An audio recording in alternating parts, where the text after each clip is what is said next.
Hey everybody. Well, for this particular video, I kind of wanted to go back on some things that I may have done some previous videos on, like the brake drum forge. Now, if you have not noticed, on the website we have a new forum, a chat room up, and to tell you that it has been a great improvement is an absolute understatement.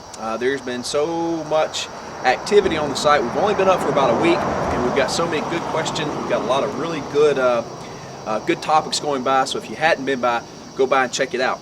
But one of the things that I've really run into is folks talking about the brake drum forge, and if you can't get a hold of coal, of course I said on the previous videos you need to get a hold of charcoal. Well, there's kind of a problem with that, because a lot of the people that are going to get charcoal and that live in a in a suburban neighborhood or somewhere where they can't exactly can't make their own charcoal, they're going to the store and they're paying $10 a bag for this stuff, and that's really not in the spirit of the scrounging blacksmith deal. So the trick is, what I'd like to do is I'd like to provide option number 3 for you guys as far as a fuel. And how I left this out, I'm not real sure. That was kind of a fault on my part.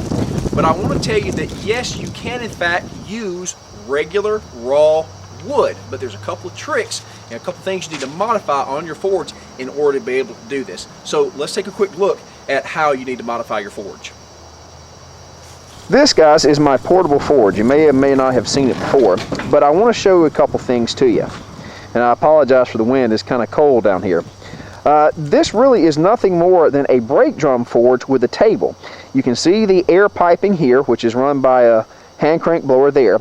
And the only real difference between this and a brake drum forge is that the pot isn't a brake drum. It's actually a welded piece of steel. It's a welded fire pot, which is not a big difference between the two of them.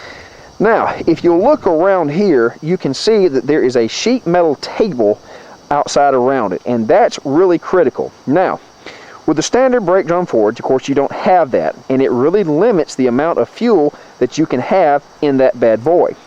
So what you need to do is, if you can build a table, if you look at the legs right here, this is nothing more than a sheet metal table. If you can build that for your forge, you're going to open up a lot more avenues for your work. It's a lot easier to handle as well. But let me show you why this thing is important. Now, in general, the big thing here is the fact that when you got just a brake drum, you've just got this. That means whatever fuel you can hold, this is all the fuel that you can contain at one time. That means every time it starts to burn down, you have to put more fuel directly over the fire. This, once again, the brake drum forge is designed to get you going. It's not the best situation. A much better situation is having something with this table here. And the reason for that is not only do you have the fuel here, you also have fuel on the sides that can be pulled in. Now, this is especially critical when you start wanting to do a fire out of straight wood. Now, when I say straight wood, I do not mean fireplace logs. In order for this to work and work well, you have to have the wood busted down to kindling.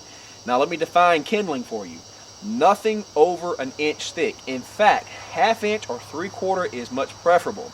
Now, don't go start shaving something down, but in general, the thinner the better, because the thinner the wood, the faster it's going to turn into a piece of charcoal.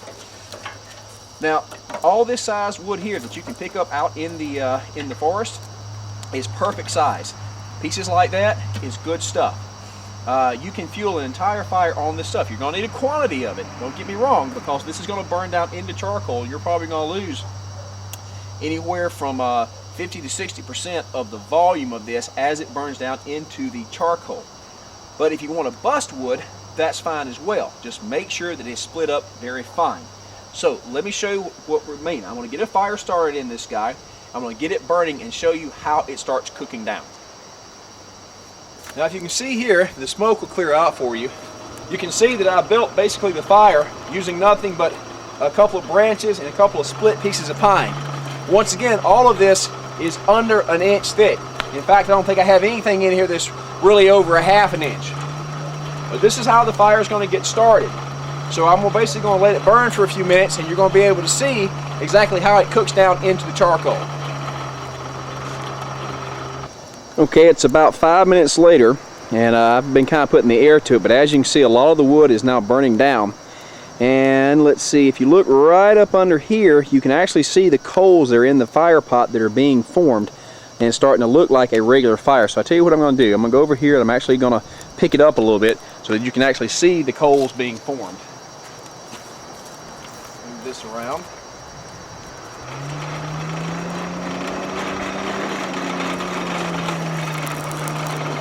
And there you have coals being formed.